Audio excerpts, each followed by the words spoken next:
జనవరి 1 నుండి హోండా కార్ల ధరలు పెరగనున్నాయి. వెంటనే మీకు ఇష్టమైన హోండా కార్ని బుక్ చేసుకుని 1,00,000 వరకు ఆదా పొందండి. నమస్తే, నేను Keshav. Welcome to Suman TV. Nara Lokesh Telugu Desam party యువనేతని అరెస్ట్ చేయాలి అనే ప్రయత్నాల్లో సిఐడికి కొంత ఎదురుదెబ్బ తగిలినటువంటి పరిస్థితి కనిపిస్తుంది. గతంలో జరిగినటువంటి వివిధ కేసులకు సంబంధించి అలానే ప్రభుత్వ అధికారుల్ని బెదిరింపు ధోరణిలో లోకేష్ మాట్లాడుతున్నారనేటువంటి అంశాలపైన ఏసీబీ కోర్టులో సిఐడి ఒక పిటిషన్ దాఖలు చేసింది.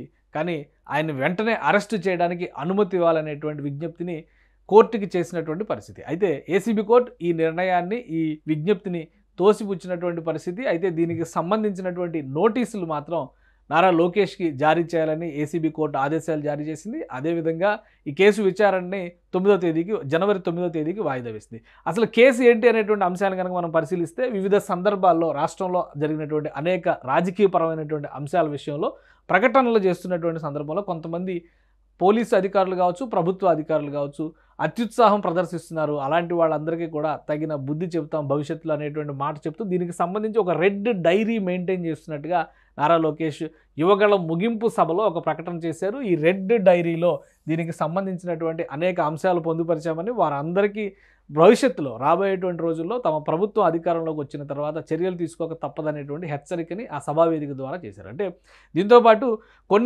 మరికొన్ని అంశాలు అంటే అక్రమంగా తమను నిర్బంధిస్తున్నారు, తమ పైన అక్రమ కేసులు పెడుతున్నారు, చంద్రబాబు నాయుడు గారిని అరెస్టు చేయడమే అక్రమం అనుకుంటే ఆయన ఏకంగా రిమాండ్కే పంపించారంటే ఈ మాటని దృష్టిలో పెట్టుకొని చూస్తే కనుక న్యాయమూర్తులను కూడా కించపరుస్తున్నారనేటువంటి అంశాన్ని జోడించి సిఐడి దీనికి సంబంధించినటువంటి మెమోని ఏసీబీ కోర్టు ముందర దాఖలు చేసింది. అందుకనే తక్షణం ఆయన అరెస్టు చేయాలనేటువంటి విజ్ఞప్తి చేసింది. అయితే ఈ వాదనలన్నింటినీ కూడా పరిశీలించిన తర్వాత ఏసీబీ కోర్టు ఒక డెసిషన్ తీసుకుంది. అరెస్ట్ అనేటువంటి అంశాన్ని పక్కన పెట్టేసి నారా లోకేష్కి నోటీసులు జారీ చేయాలనేటువంటి ఆదేశాలు ఇచ్చింది.